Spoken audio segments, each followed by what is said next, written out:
The very thought of you makes my heart sing like an April breeze on the wings of spring. And you appear in all your splendor,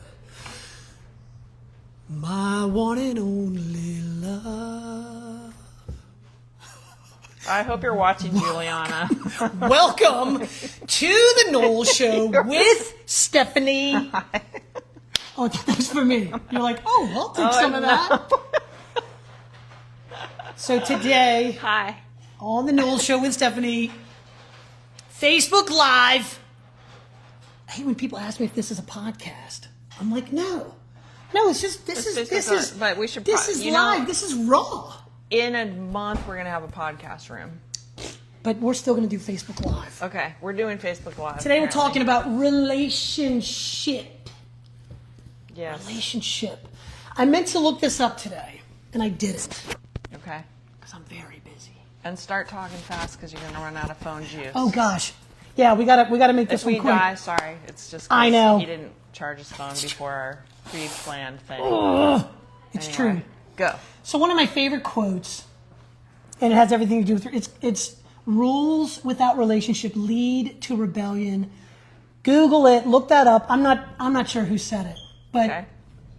I think my wife gave me that quote years and years ago, maybe 20 years ago.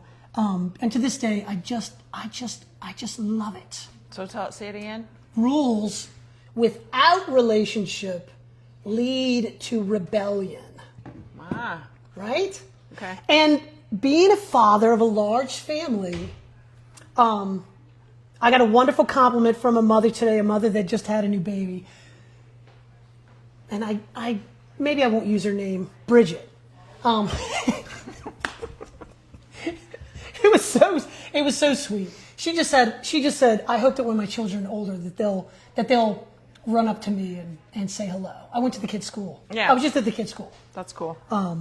So yeah, if And it's the one thing I can be proud of. 11 children. That's right. 11. Exactly. One. So Plus what does that word mean to you?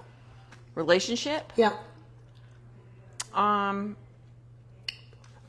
It's the only.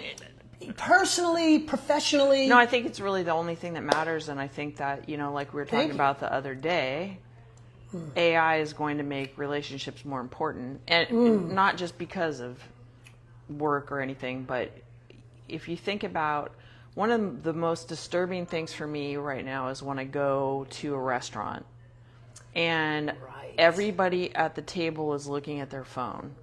So it's like, the foreheads bowed toward one another and they're just staring at their phones. They're like all on a deserted island. Or, I love my bonus son to death, but we walked through the strip of Las Vegas a couple years ago. We went there. He'd never been there.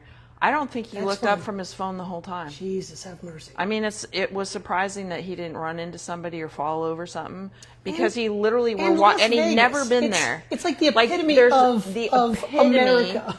Of everything capitalism. sparkly and fun, right? Yeah. And he literally walked down the strip. I love Las Vegas. Walked down the strip staring at his phone the whole time. Yeah.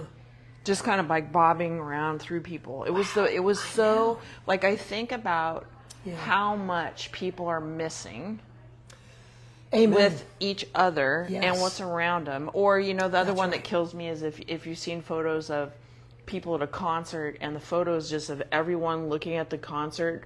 So you can see like the tiny concert on their phone. Oh, that's hilarious. So they're not present with the actual thing, but they're all looking through their phone. Because they're the video, right? I don't know about you. I could count on one hand how many times I ever went home and watched video of something. Never. No, and I'm really proud I didn't say videotaped just now. Yeah. Oh, what is that? Right. Videotape? Anyway. Right? Like Scotch tape. Like Christmas. Well, I mean, people, I'm going to videotape this. No, there's no tape anymore. No, that's long gone. Correct. Long gone. Yes. Yeah. No, I think that for me, and it's a very spiritual. I'm at a point where relationship, it's not just it's on a spiritual level. It's like I'm trying to figure out. My favorite word is intimacy. Right. If you couldn't tell, I love looking in your eyes and really listening and really trying to understand. Right. Like I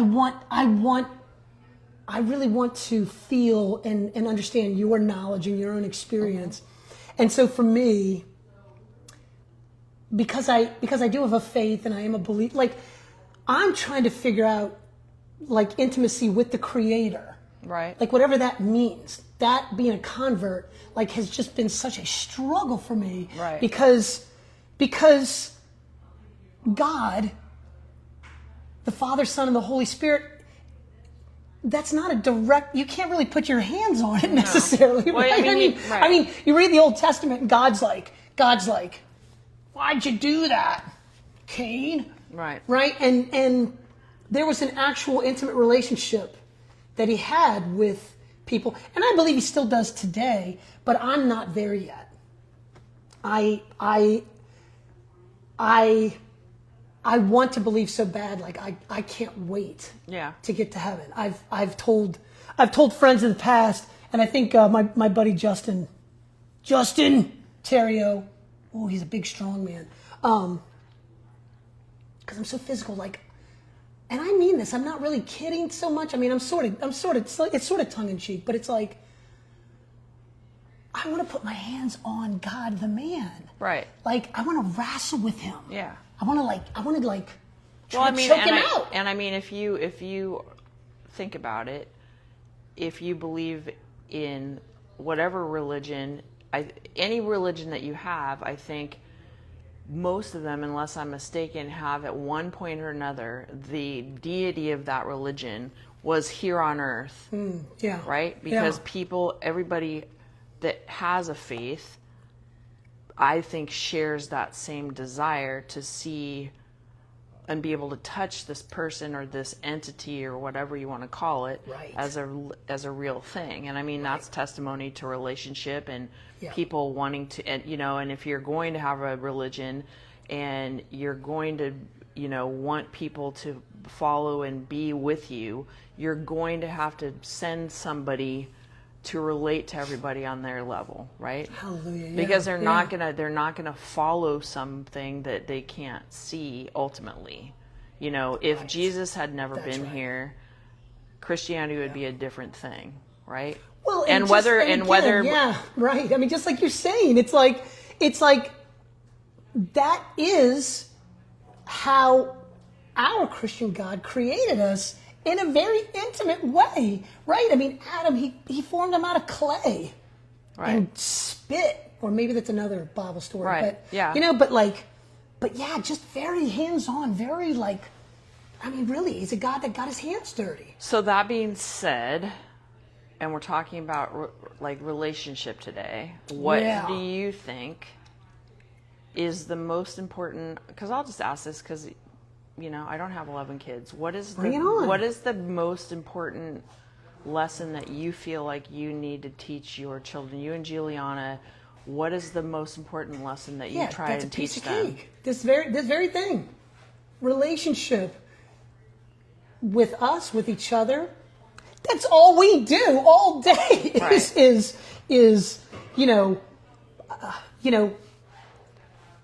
talk to each other and about each other and trying to, just constantly just trying to fine tune it all, right? Right. I mean, and it does translate. I mean, for me personally as a man, I needed this lifestyle, right?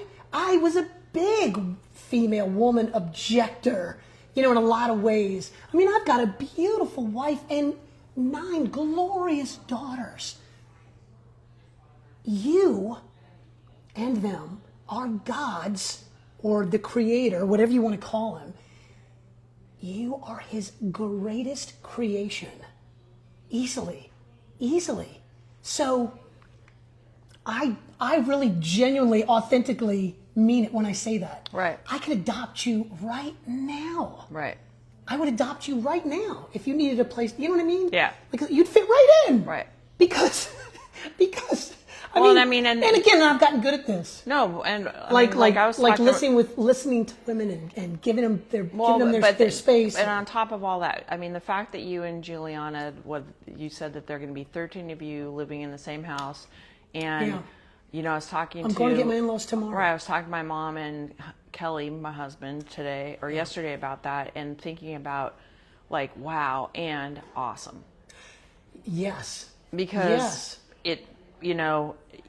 I'm your family, because of that, will be a lot more present in the world forever. Because you cannot. Maybe so, yeah. I mean, maybe not every one of them, but Right. I had a friend that I went to high school with him. Right. He died when we were 41, and he had come to visit me. He was kind of doing his farewell tour.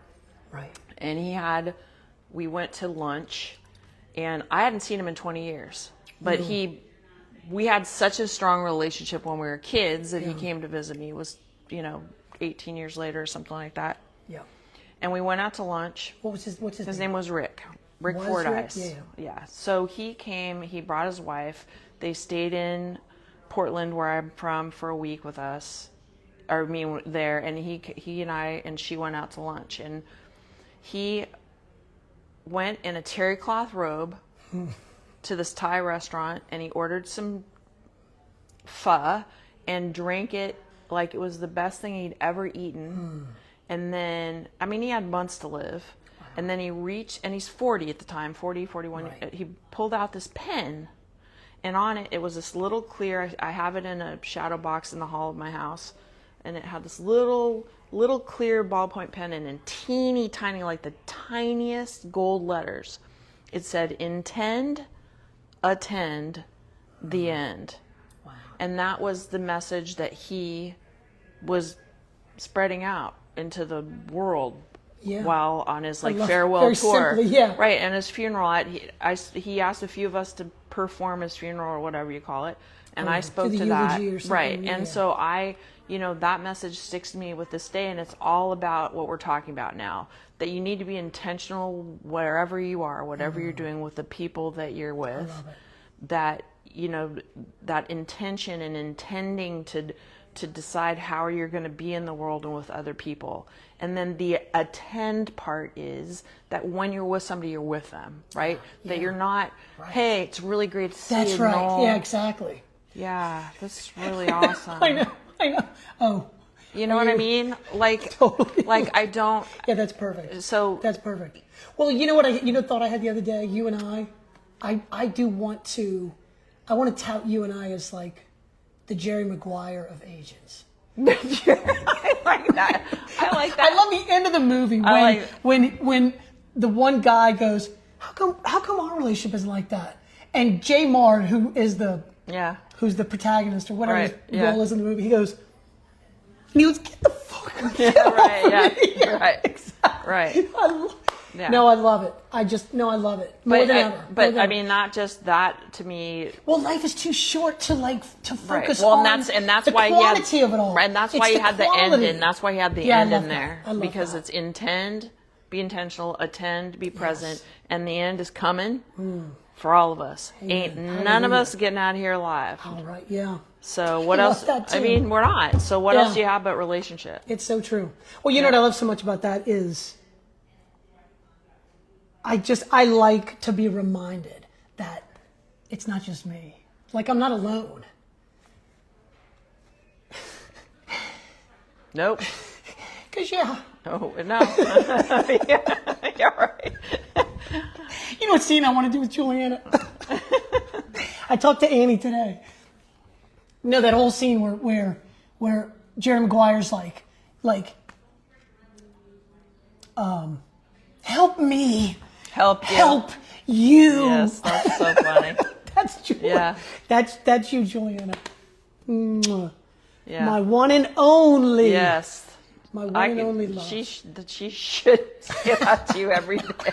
I bet she does. I'm all heart, mother. Don't get us kicked out. How's your juice on your phone? Do you Yeah, check it? let's see. Let's check it. Ooh, 10%. Okay. 10%. Okay, so we'll wrap it up. Let's wrap it up. So, real estate wise, we do have a new listing. It's 15184 Arlene Norman Drive in the Normandy Oaks subdivision up off of Lake Ramsey. Go check it out. Ooh, I bet that's pretty. It's a beautiful property. Now I have an awesome listing at 410 Yeah, Windward Passage in Slidell. It's in Eden Windward Isles. Passage? Windward Passage. I'm having an open house on Saturday, and then there's Nice. another community-wide open house on Sunday. Yeah, we're going to do an open house And I'm telling you, next weekend when I get back. this house, Well, it's on the water. I'll call you, Melissa. It's on the water. It has this awesome boat slip. It's $2,200 a year for flood insurance. Yeah. I live in Mandeville in Zone X, and I pay over $1,000. So I don't think that that's a lot. No. And it's No. an awesome. I mean, That is it's awesome. an awesome house. That's so right. Yeah. you know, Okay. I do appreciate that we get to talk about real estate too. Oh, so yeah. bam. Boom! I love you. And I love you. Juliana, I don't know how you do it. Yeah. You are a goddess in my My little eyes. living saint. Woo. Right? Are you ready? You getting ready? Bye, all. My one and only love.